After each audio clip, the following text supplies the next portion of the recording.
Olá pessoal, tudo bem?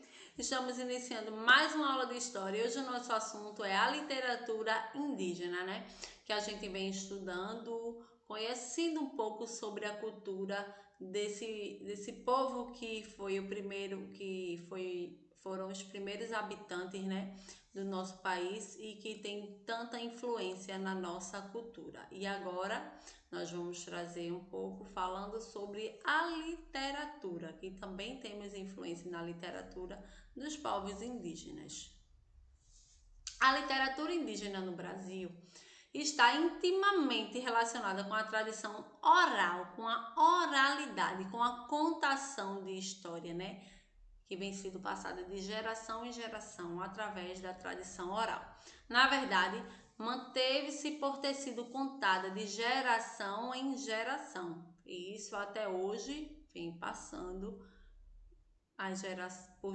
de geração em geração. As gerações de hoje só sabem a tradição, da cultura, das histórias, né, dos índios, do seu conhecimento de mata, de floresta, dos seus costumes, por causa dessa tradição que vem passada de geração em geração. E por isso, né, por essa cultura, né, essa literatura ter tido intimamente essa ligação pela tradição oral, ela também foi oprimida por muito tempo, porque não havia registros escritos dessa sua riqueza, já que ela estava pautada só na oralidade, nas conversas ao redor da fogueira, muitas vezes sendo contada pelos mais velhos, né, que vem trazendo os aprendizados que já aprenderam com seus antepassados e vem passando para as suas gerações futuras.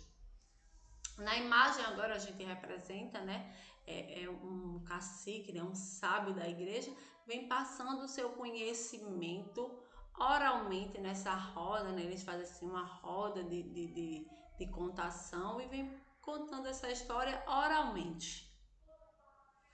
É por essa característica da oralidade que a literatura indígena começou recentemente a ser escrita pelos autores, né? E os autores têm especial atenção para registrar as histórias que lhes foram contadas pelos mais velhos, chegando a ser um testemunho do que foi vivido. Trata-se de resgatar a memória daquilo que ficou guardado na cabeça. Assim, tais histórias estão recheadas de imaginação, do sagrado, da luta, da fauna, da flora, da religiosidade, do místico, da ancestralidade, que a gente viu que o índio tem essa ligação com o ancestral, com o seu passado, que também sofre a influência da fauna, da flora, né?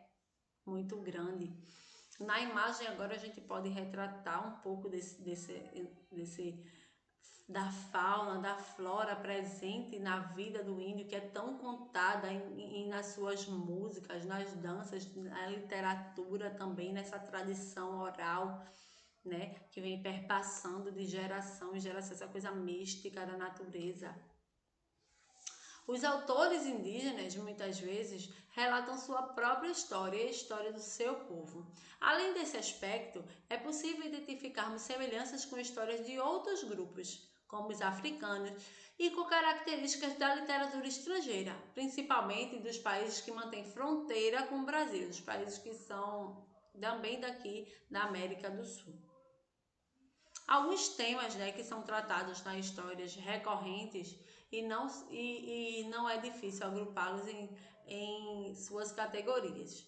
Primeiro, o tema, né, que nós trazemos é a terra e a conservação da biodiversidade, que a gente sabe que o índio fala tanto dessa coisa do consumo sustentável, né, do consumo consciente, a conservação da biodiversidade, da fauna, da flora.